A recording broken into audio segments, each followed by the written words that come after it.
আমাদের সব ধান আইনা এখানে রাখা হইতেছে ফার্মের ভিতরে, আর বাইরেও রাখা হয়েছে, দুই জায়গাতে রাখা হয়েছে, এখানেও রাখা হয়েছে আর ভিতরেও রাখা হয়েছে। আর এই রাস্তাটা আমাদের ঘরে যাওয়ার রাস্তা।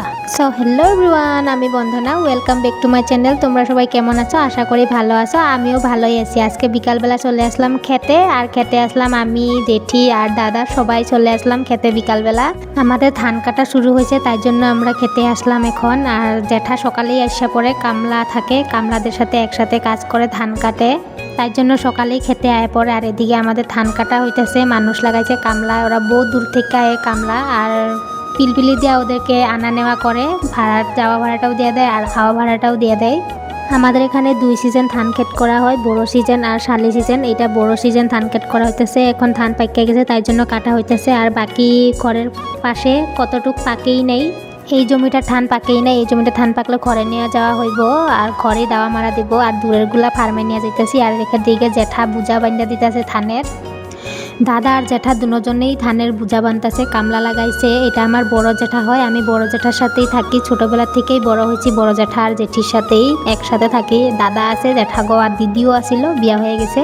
এখন চলো ধান নেওয়া যাক। আর সব ধান নিয়ে রাখে আমরা ফার্মে রাখতেছি, এখানে ক্ষেতের মধ্যে দিয়ে গিয়া রাস্তাতে উঠে আবার ফার্মের ভিতরে রাখা হইতেছে, রাস্তাতেও রাখা হইতেছে, দুই জায়গাতে রাখা হইতেছে। আর ধান নেওয়ার জন্য 2জন কামলাও লাগাইছে, কামলারাও নিতেছে। আমাদের এদিকে 2 সিজন ধান খেতেই করা হয়, সবজি ক্ষেত করা হয় না, কিন্তু খাওয়ার জন্য একটু একটু করা হয়। আলু, মূলো, উস্ত, তারপরে ভাত কেরেলা, এগুলা করা হয়। এগুলা কতগুলো নিজে নিজে উঠে, কিন্তু কুমড়ো করা হয়, একটু একটু, বেশি করে না, একটু একটুই করে। আর আমাদের এখানে সবাই ধান খেতেই করে, মোটামুটি সবজি ক্ষেত লাগাই না, বহুত মানুষই লাগায় না। ভিডিওটা তোমরা শেষ পর্যন্ত দেখতে থাকো সবাই।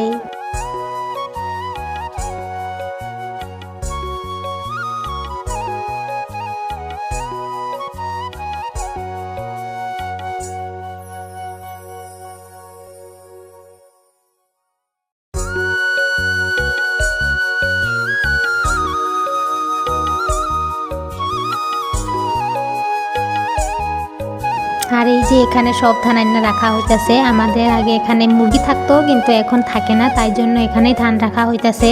ঘর বহুত দূরে হয়ে যায়, এই জন্য বহুত কষ্ট হয়ে যাইব, এই জন্য সব ধান এখানেই রাখা হইতাছে।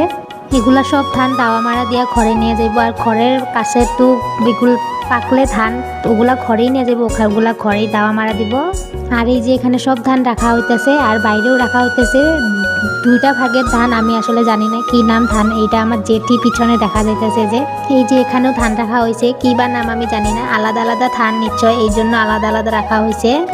আর এই রাস্তাটা আমাদের ঘরে যাওয়ার রাস্তা, বহুত দূরে হয়ে যায়, এই জন্য ধান এখানে রাখা হইতেছে। আর চারিদিকের ভিউটা দেখো তো কত সুন্দর। আর আমার চ্যানেলটাকে সাবস্ক্রাইব করে দিও, আর আমার ভিডিওগুলো দেখো, শর্ট ভিডিওগুলো দেখো, আমি আসলে ভিডিও বানাই না। আর নেক্সট ভিডিওতে দেখা হবে, তো বাই বাই গাইস, সবাই ভালো থেকো।